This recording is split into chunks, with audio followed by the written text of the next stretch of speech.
سامعین باوقار، بزرگوں، بچوں، پردہ نشین خواتین اسلام، السلام علیکم ورحمۃ اللہ وبرکاتہ۔ الحمدللہ الذی فضل سیدنا محمدا للعالمین جميعا وأقامه يوم القيامة للمذنبين المتلوثين الخطائين الهالكين شفيعا. صدق الله العظيم وصدق رسوله النبي الأمين المطين الكريم، ونحن على ذلك لمن الشاهدين والشاكرين، فالحمد لله رب العالمين. ہزار بار گشویم دہن ز مشکو گلار، فنوز نامی تو گفتن کمالے بے ادبی، آفاقہا گردیدہ ام ہری بتا ورزیدہ ام، بسیار خوباں دیدہ ام لیکن تو چیزیں دیگری، یا الہی تابود خورشید و ماہی، چراغ چشتیاں و روشنائی، من علینا ربنا ازباسا محمدہ، ایدہ بیعیدیہ و ایدنا بیحمدہ، ارسلہ مبشرا و ارسلہ ممجدا، صلو علیہ دائما صلو علیہ سرمدا، مصطفیٰ نے معجزہ کہہ دیا تو ہو گیا۔ سبحان اللہ۔ بابو 3 دن میں اور ہوں۔ کتنے دن؟ 7 دن تو میں نے دیکھ لیا، 3 دن اللہ کرے کہ زندگی سلامت رہے، وہ 3 دن بھی میں دیکھ لوں۔ آمین تو کہہ لو بابو۔ آمین۔ اب پہلے ایک حدیث پاک آپ سن لیں، اس کے بعد میں روزانہ کہتے کہتے تھک گیا، اشارہ کرنا پڑتا ہے۔ سبحان اللہ۔ بخاری شریف کی سب سے آخری حدیث، بولو سبحان اللہ۔ یہ حدیث جو بتا رہا ہوں میں، اس حدیث کو سننے کے لیے اور پڑھانے کے لیے 4 مہینہ پہلے دن تاریخ متعین کیا جاتا ہے، بڑے محدث کو تاریخ لی جاتی ہے اور پورے گھر کو گلاب جل سے دھویا جاتا ہے۔ جس بستر پہ محدث بیٹھے گا اس کو بھی گسالا، اور جتنے لوگ حاضر ہوں گے سب باوضو، تب محدث یہ حدیث پڑھے گا جو میں پڑھنے جا رہا ہوں۔ سبحان اللہ۔ بخاری کی آخری حدیث، امام بخاری فرماتے ہیں اس حدیث پاک کی محفل میں جو انسان تمنا کرے اور جو دعا مانگے اللہ تعالیٰ اسے قبول فرمائے۔ سبحان اللہ۔ عن ابی ہریرہ رضی اللہ تعالی عنہ قال قال النبی صلی اللہ تعالی علیہ وسلم کلمتان حبیبتان الی الرحمن خفیفتان علی اللسان ثقیلتان فی المیزان سبحان اللہ و بحمدہ سبحان اللہ العظیم۔ سبحان اللہ۔ حضرت ابو ہریرہ بیان فرماتے کہ آقا کریم نے ارشاد فرمایا کہ مذہب اسلام میں 2 کلمے، 2 شبد، 2 لفظ بہت ہی اللہ کو پسندیدہ ہیں اور ان کی ادائیگی زبان پہ بہت آسان ہے اور نام عمل میں بہت زیادہ۔ صحابہ نے عرض کیا یا رسول اللہ وہ دونوں کلمے ہمیں بتائے جائے۔ نبی نے ارشاد فرمایا جب نمازیوں کا ثواب کم ہو جائے، روزے داروں کا ثواب کم ہو جائے، حاجی کا ثواب کم ہو جائے، گنہگاروں کی تعداد بڑھ جائے اور یہ دونوں کلمے گنہگار انگلی کے پھول پہ پڑتا رہے تو اللہ قیامت کے دن اس پر جہنم حرام کر دے۔ سبحان اللہ۔ سبحان اللہ۔ وہ دونوں کلمے ہیں کیا؟ صحابہ نے پوچھا یا رسول اللہ ما ہوا کلمتان؟ وہ دونوں کلمے اللہ کے رسول آپ بیان کریں۔ اللہ کے رسول نے فرمایا سبحان اللہ و بحمدہ، ایک کلمہ، و سبحان اللہ العظیم دوسرا کلمہ۔ اس لیے شاعر کہتا ہے سبحان اللہ بولو، خطیب کہتا ہے سبحان اللہ بولو، اما یار خطیب کے کہنے سے نہ بولو، نہ شاعر کے کہنے سے بولو، اللہ کے رسول کے کہنے سے بولو۔ سبحان اللہ، مصطفیٰ نے معجزات کہہ دیا تو ہو گیا، آپ نے مٹی کو سونا کہہ دیا تو، آپ نے مٹی کو سونا کہہ دیا تو ہو گیا۔ اور یہ مشہور کرامت ہے میرے غوث پاک کی، آپ نے لڑکی کو لڑکا کہہ دیا ہو گیا۔ سبحان اللہ، سبحان اللہ۔ اور رسول کی تعریف یہ ناچیز گنہگار نہیں کر سکتا، حسنین کی تعریف میں نہیں کر سکتا۔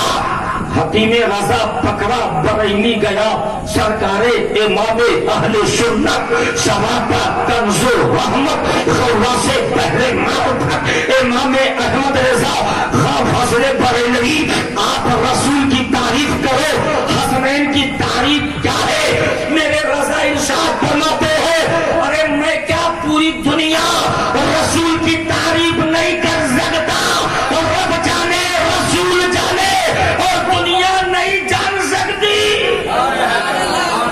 سبحان اللہ، رسول کو میں نہیں جان سکتا۔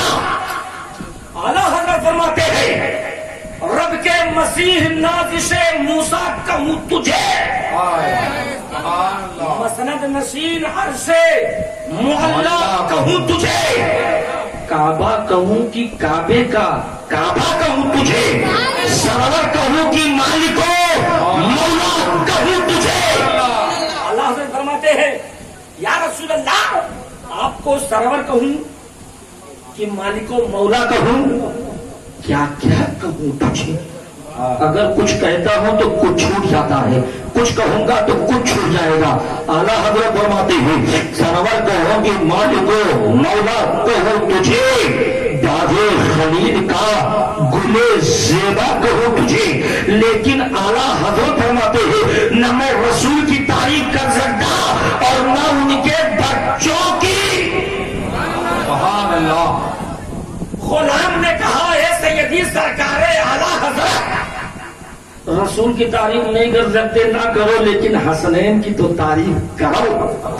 اعلیٰ حضرت فرماتے ہیں میرے قلم میں طاقت نہیں، میرے زبان میں قوت نہیں کہ میں حسنین کی تعریف کروں، لیکن لوگوں نے کہا نہیں کرو۔ اعلیٰ حضرت قلم اٹھاتے ہیں، ارشاد فرماتے ہیں کیا بات رضا، کیا بات رضا اس چمنستان کرم کی، اس چمنستان کرم کی، کیا بات رضا۔ اعلیٰ حضرت فرماتے کوئی بات ہی نہیں، کیا بات، یعنی بات اتنی بھاری ہے کہ میں اس کو کاغذ پہ لکھ نہیں سکتا، بات اتنی بھاری ہے نہ قلم چلتا نہ زبان بول سکتی۔ اعلیٰ حضرت فرماتے ہیں کیا بات رضا اس چمنستان کرم کی، زہرا ہے کلی جس میں حسین و حسن پھول، فاطمہ زہرا کلی حسن پھول حسین پھول۔ حدیث پاک ہے نبی فرماتے ان الحسن والحسین ہما ریحانیہ من الدنیا، سبحان اللہ، حسن حسین جنتی پھول۔ اعلیٰ حضرت فرماتے ہیں حسن پھول حسین، اچھا پھول کیا کرتا ہے؟ پھول کیا کرتا ہے؟ کیا کرتا ہے؟ مہکتا۔ پھول کیا کرتا ہے؟ اور اگر اسے غلام نبی چھو لے اور قبرستان پہ ڈال دے تو مہکتا بھی ہے اور مردے کو بخشواتا بھی ہے، مہکتا بھی ہے بخشواتا بھی ہے۔ نبی فرماتے حسین پھول، حسن پھول اور پھول مہکتا ہے، اتنے مہکے ہوئے ہیں مدینے کے پھول، کربلا تیری قسمت پہ حسین مہکے۔ میں نے کہا ڈھیبروا سے پھول لاؤ، پھول لایا، پھول مہکا۔ میں نے کہا لیکن ہندوستان کا پھول لاؤ گے تو پھول مہکے گا، لیکن دنیا میں ایک پھول ایسا بھی ہے جو مہکتا بھی ہے چمکتا بھی۔ اب آپ سوچتے ہوں گے یا اللہ یہ کون سا پھول ہے جو مہکتا بھی ہے چمکتا بھی ہے؟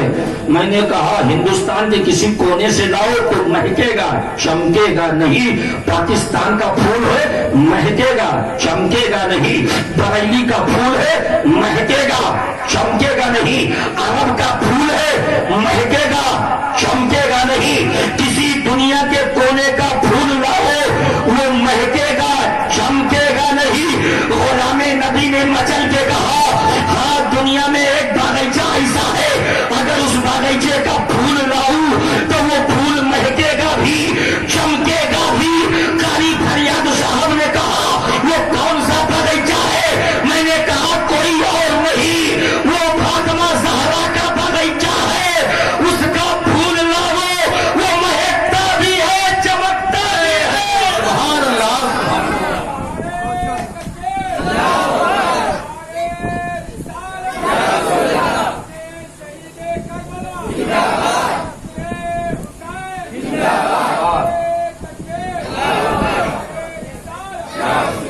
اب آپ سوچتے ہوں گے فاطمہ زہرا کے باغیچے کا پھول مہکتا کیسے؟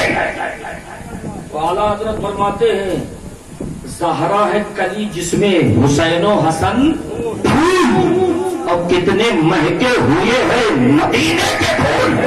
کربلا تیری قسمت پہ لاکھوں سلام، تیری قسمت بڑی نرالی ہے، تو عظمتوں کا سکندر ہے کہ تجھ پہ حسین نے سجدہ کیا، اس لیے حسین کربلا میں مہکے۔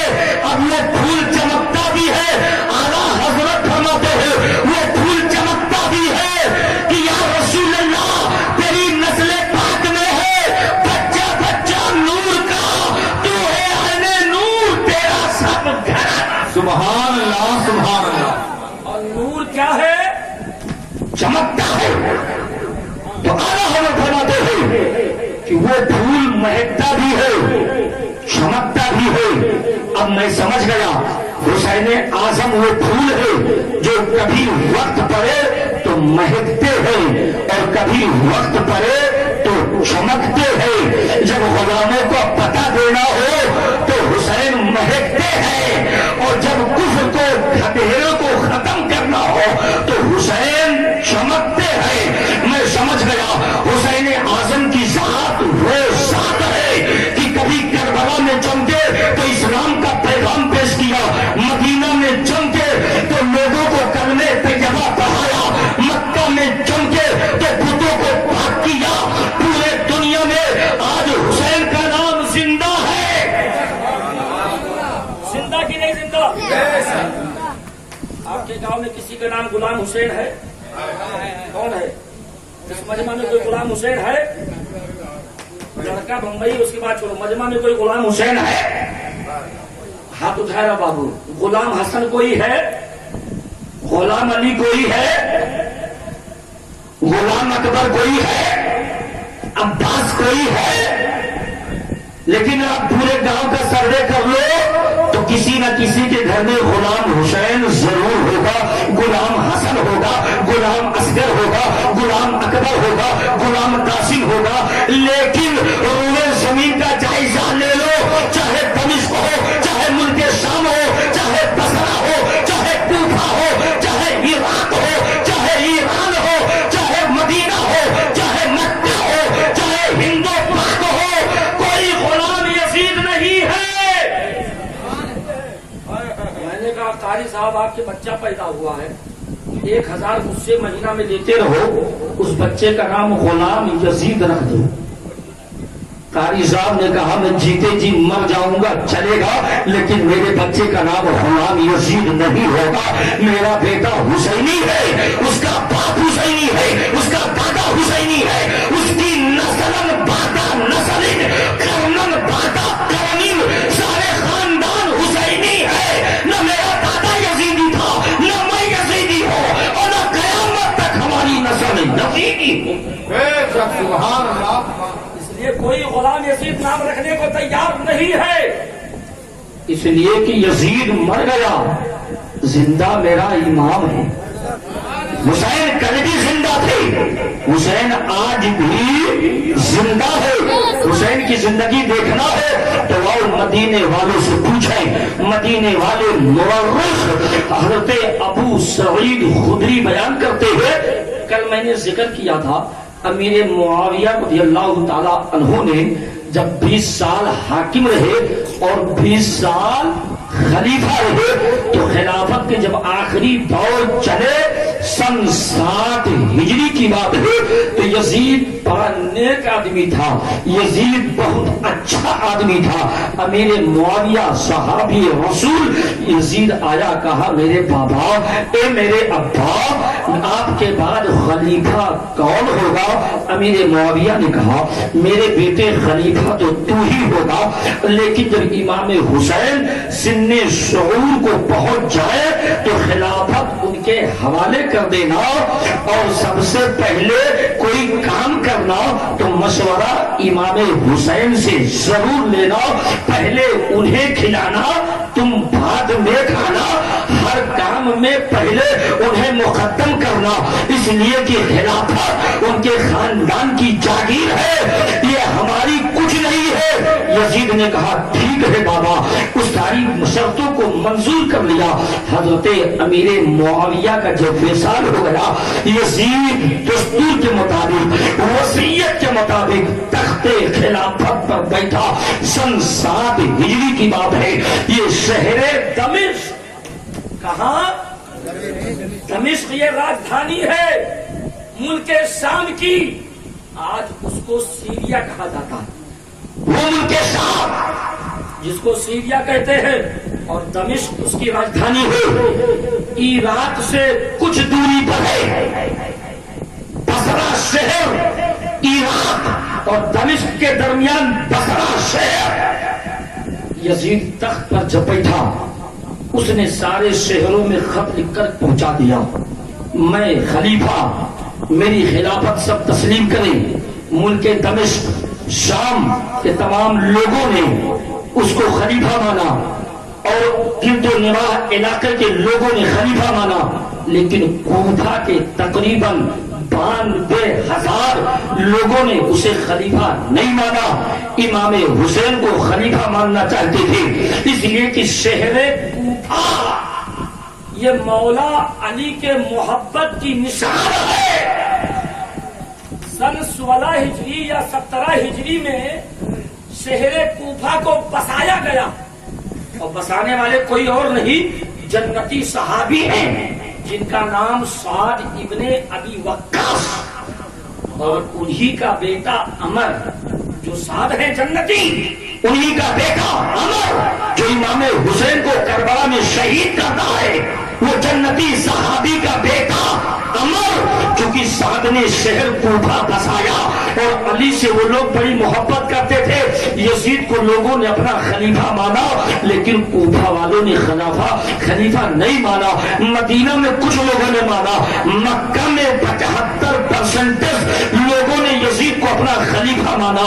اور مدینے کا جو حاکم تھا ولید ابن عقبہ، اس کو خط لکھا یزید نے کہ اے ولید ابن عقبہ، تم پرزینٹ ٹائم مدینہ کے حاکم ہو اور وہاں پہ حسین ہے، ان سے تم میری بیعت لے لو. عبداللہ ابن عمر ہے، عمر کے لڑکے، ان سے بھی میری بیعت لو. عبداللہ ابن زبیر ہے، ان سے میری بیعت لو. اگر یہ 3 لوگوں نے میری بیعت قبول کر لیا تو سمجھو پورا علاقہ ہماری بیعت کو مانے گا. یہ خط میں لکھا. لیکن یزید ڈرتا تھا کہ اگر حسین نے مجھے خلیفہ نہیں مانا تو 2 گروہ ہو جائے گی، ایک گروہ حسین کے ساتھ اور ایک گروہ میرے ساتھ. یا اللہ، آخر یزید کے ساتھ یہ معاملہ پیش کیوں آیا کہ وہ حسین کو خط لکھتا ہے بیعت کے لیے؟ کیونکہ جب اس کے امیر معاویہ زندہ تھے تو اس کا شراب پینا، اس کا ظلم کرنا، اس کی تمام برائیاں چھپی تھی، یہ ظاہر نہیں کرتا تھا. لیکن امیر معاویہ کے انتقال کے بعد ان کے وصال کے بعد یہ کلم کلا شراب پینے لگا، زنا بدکاری کرنے لگا۔ حد تو یہ ہے، حضرت ابو سعید خدری اور حضرت مسیب بیان کرتے ہیں اس نے مسجد نبوی کو 3 دن بند رکھا اور وہاں کی عورتوں میں سے 70,000 عورتوں کے ساتھ اس نے زنا اپنے تمام لشکریوں سے کروایا اور عورتوں کو جائز قرار دے دیا۔ مسجد نبوی نے گھوڑا باندھا، کھچر باندھا۔ حد تو یہ ہے کہ خانہ کعبہ کے گلاف کو پھاڑ دیا اور اس کو آگ لگا دیا۔ مکہ والے کہتے ہیں، حضرت ابو سعید خدری کا بیان ہے کہ حضرت مسیب خانہ کعبہ کے اندر ایک پتھر میں چھپ گئے اور 3 دن تک یہ چھپے چھپے سب دیکھ رہے تھے۔ نہ جانے کتنے ہزار لوگوں کو انہوں نے مار ڈالا۔ یہ سارے اس کے ظلم و ستم تمام صحابہ بھی دیکھ رہے تھے۔ حسین ابن علی نے سوچا یہ ظالم ہے، میرا امام نہیں ہو سکتا، یہ شرابی ہے، شرابی امام۔ ارے امام صاحب شراب پیے نماز پڑھائیں، پڑھو گے؟ امام صاحب ڈاکہ ڈالے، نماز پڑھو گے؟ لیکن آپ جانو گے تو آپ کی نماز ہوگی ہی نہیں، اس لیے کہ فاسق میں جانتا ہوں کہ امام فاسق ہے تو امام کے پیچھے میری نماز، اور اگر نہیں جانتا ہوں تو نماز ہو جائے گی۔ حسین جانتے تھے یہ بدکار ہے، فاسق ہے، فاجر ہے، اس لیے اپنا ہاتھ اس کے ہاتھ میں دینا نہیں چاہا۔ ولید بن عقبہ نے کہا حسین اعظم یزید کا خط میرے پاس آیا ہے کہ تم تینوں سے بیعت لی جائے، عبداللہ بن زبیر کو، عبداللہ ابن عمر کو اور حسین ابن علی، تینوں لوگوں کو اپنے گورنر ہاؤس میں بلایا۔ ولید بن عقبہ نے بلانے سے پہلے مروان ابن حکم کو بلایا، بلانے کے بعد مشورہ لیا، اے مروان، حسین ابن علی کو یزید نے بیعت کے لیے کہا ہے، آخر میں ان سے کیا کہوں؟ مروان نے کہا پہلے تم یزید کی بات پیش کرنا، اگر حسین نے مان لیا تو ٹھیک ہے، اگر نہیں مانے تو انہیں قتل کر دینا۔ ولید نے کہا معاذ اللہ، تم ایسا مجھے مشورہ دیتے ہو کہ آل رسول کے خون سے میں اپنے ہاتھ کو رنگین کر لوں تاکہ میدان حشر میں اللہ کے سامنے چہرہ لے کر کیا جاؤں گا؟ ولید نے اتنی بات کہی، امام حسین کو پیغام بھیج دیا۔ امام حسین چند ساتھیوں کے ساتھ ولید کے گھر میں داخل ہوئے، ولید کے دارالحکومہ میں داخل ہوئے۔